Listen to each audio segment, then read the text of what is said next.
উচ্চ মাধ্যমিক রেজাল্টের বিষয়ে বলি। জানো যে বিভিন্ন বছর বিভিন্ন ডেটে রেজাল্ট বের হয়, সেটা নির্ভর করছে পরীক্ষার শেষ দিন, নির্ভর করছে পরীক্ষার্থীর সংখ্যা ইত্যাদি। 2022 সালে 10 জুন, 23 সালে 24 মে 24, আর 24 সালে মানে গত বছর 8 মে। এবছর কখন প্রকাশ হতে পারে, এইটা ছিল তোমাদের বড় প্রশ্ন।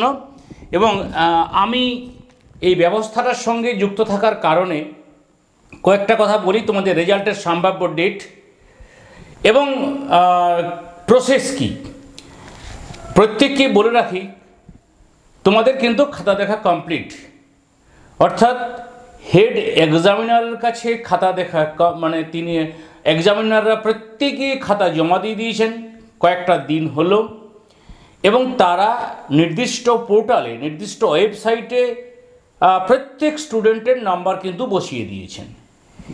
এরপরে বিগত 2-3টি দিন এবং আগামী হয়তো 2টো দিন রেকটিফিকেশন হবে, অর্থাৎ নাম্বার প্রত্যেকের একবার চেক করা হবে, সেটা কিন্তু করবে কম্পিউটার।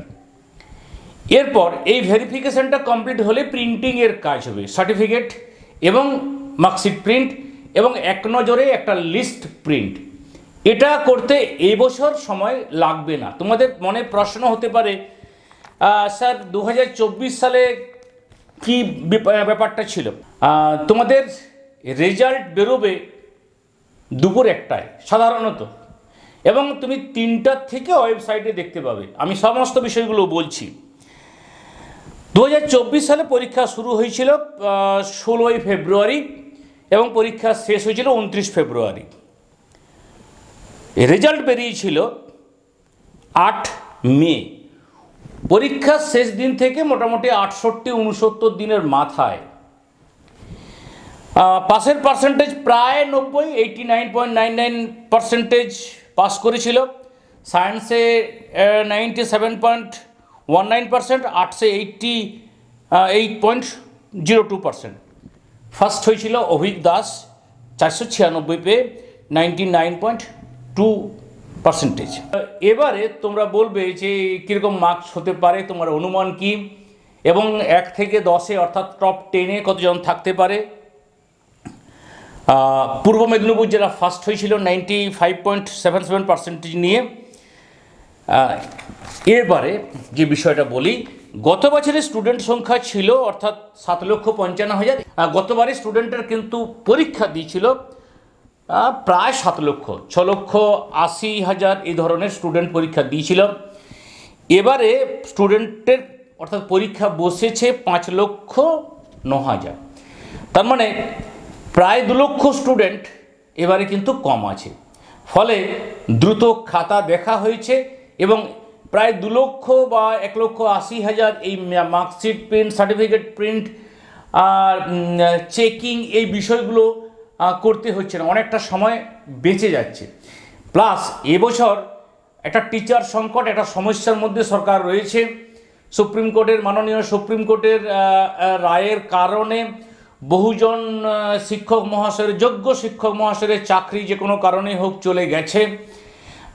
সরকার একটু চাপে রয়েছে। এই মুহূর্তে সরকার সেই জায়গাটাকে, অর্থাৎ সেই জায়গাটা থেকে বেরিয়ে আসার জন্য রেজাল্টটাকে দ্রুত পাবলিশ করে দেওয়ার কথা একটা ভাবনা চিন্তা চলছে। মাননীয় শিক্ষামন্ত্রীর সঙ্গে উচ্চ মাধ্যমিক কাউন্সিলের সভাপতির সাথে কিন্তু তার এক দফা বৈঠক হয়েছে। শিক্ষামন্ত্রী সে বিষয়টা বলেওছেন যে রেজাল্ট আমরা যথাসময়ে বের করব। তিনি তো এমনি বলবেন না।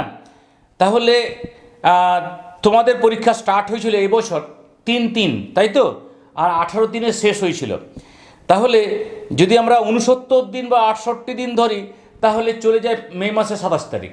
কিন্তু এই 1.5 লক্ষ থেকে 1,80,000 এই যে স্টুডেন্ট সংখ্যাটা কম, এর জন্য অনেকটাই রেহাই, অর্থাৎ দ্রুত খাতা দেখা গেছে এবং দ্রুত নাম্বার নির্দিষ্ট ওয়েবসাইটে বা পোর্টালে আপলোড করা গেছে।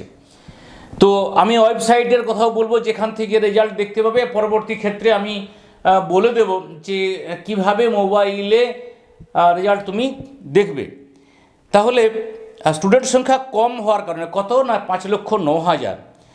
তো আশা করছি 8 তারিখ, মোস্ট প্রবাবলি 8 মে দুপুর 1টায় উচ্চ মাধ্যমিক সংসদের অফিস থেকে মাননীয় সভাপতি রেজাল্ট ডিক্লেয়ার করবেন, সমস্ত বিষয়গুলো বলবেন, সাবজেক্ট ওয়াইজ, জেলা ওয়াইজ, টপ 10 সেন্টার্স, পরীক্ষার্থী, মেল ফিমেল বিষয়গুলো যেগুলো রয়েছে সবগুলোই তিনি বলবেন।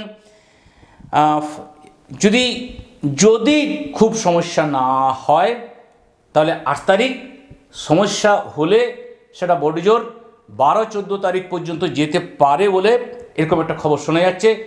তবে সরকার 8 তারিখে রেজাল্ট বের করে দেওয়ার পক্ষে রয়েছে, অর্থাৎ সেই সময় স্কুলে তোমার সামার ভ্যাকেশন চলবে, আর দিনই তোমাদের পিপিআর পিপিএস এই বিষয়টা চলে আসবে। কেউ রেজাল্ট যদি সারেন্ডার করতে চাও সেই বিষয়টা চলে আসবে, অর্থাৎ রেজাল্ট মনঃপূত হয়নি সেটা তুমি 3টার সময় যখন দেখতে পাবে তোমার সাইটে রেজাল্ট। সাইটগুলো বলে দিই, WBCHAC অর্থাৎ West Bengal Council of Higher Secondary Education, প্রত্যেকটি প্রথম অক্ষরটি নেবে, .wb.gov.in এবং WB results RESULTS results.nic.in, এরকম 10-12টি সাইট। তো এই দুটো সাইট তোমাদের বলে রাখলাম। আরও কয়েকটা সাইট পাবে বিভিন্ন এবিপি আনন্দ, বিভিন্ন খবরের চ্যানেলগুলো থেকেও তোমরা সেখানে লগ ইন করলে সেই দিনে জানতে পারবে। তো এটা হচ্ছে মোটামুটি বিষয়। সকলেই ভালো থেকো এবং সুস্থ থেকো। পরবর্তী আপডেট নিশ্চয়ই দেব। তোমাদের অনেকেই চাইছিলে স্যার আমাদের রেজাল্টের ব্যাপারটা কিছু বলুন, তো তার জন্য আজকে এই ভিডিও করা। সকলকে ধন্যবাদ।